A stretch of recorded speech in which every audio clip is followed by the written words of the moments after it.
आता 31ची पार्टी तर नाही, पण म्हटलं चला घरामध्येच काहीतरी सेलिब्रेशन करायचं. आता काहीतरी म्हटलं की नॉनव्हेजचं आपल्याला लगेच आठवतं.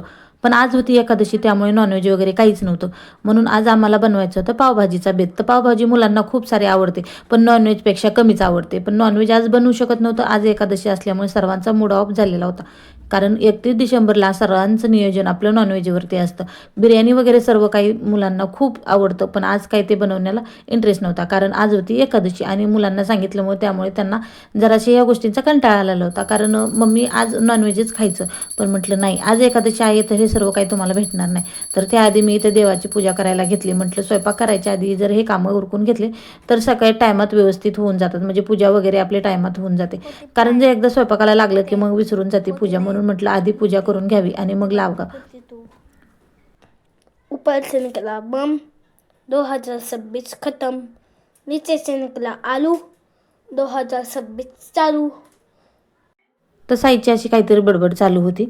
तर इथे मी सर्व मिक्स करून घेतलेलं होतं. शिमला मिरची आणि बीट माझ्याकडं नव्हतं, तर ते मी बाहेर जाणार होते पाव आणायला. तेव्हा मी येताना सोबत घेऊन या असं सांगितलं होतं. त्यामुळे ते सर्व नंतर आणणार होते. तर त्याआधी स्वच्छ मी धुवून घेतलं आणि कुकरला शिजायला घातलं. कारण हे छान असं आपल्याला गाळ करून घ्यायचं असतं, मस्त असं हाटून घ्यायचं असतं. आणि ह्याची रेसिपी मी तुमच्याशी शेअर केलेली नाही आहे, कारण प्रत्येकालाच पावभाजीची रेसिपी आपल्या सर्वांना माहिती आहे. त्यामुळे त्याची रेसिपी मी तुमच्याशी शेअर केली नाही. तरी ते छान असे आपलं हटवून घेतलेलं होतं आणि फोडणी वगैरे घालून घेतली. मस्त असा त्याचा वास सुटला होता. आणि यावेळेस मी पाव ओव्हनला लावले होते, कारण दरवेळेस मी तव्यावरती बटर लावून पाव गरम करत असते. पण यावेळेस मी ओव्हनमध्ये हे बटर लावून पाव गरम करायला ठेवले होते.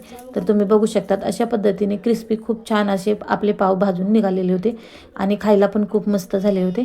तर सर्वांनी असं जेवण वगैरे वाढवून घेतलं आणि आता आम्ही जेवायला बसलो होतो. खायचं होतं नाही तोपर्यंतच आम्हाला आईस्क्रीमची पार्टी करायची होती, कारण साईला आईस्क्रीम खूप आवडते. आणि माझं जेवण होतं तोपर्यंतच इथे त्याने आईस्क्रीम घेऊन आला. मम्मी सर्वात आधी आईस्क्रीम खा. तर इथे आम्ही आईस्क्रीम खायला बसलो. तर अशा पद्धतीने आम्ही केलं होतं 31चं सेलिब्रेशन. तर तुम्ही कसं केलं ते मला कमेंट्समध्ये नक्कीच सांगा. तर सर्वांना श्री स्वामी समर्थ.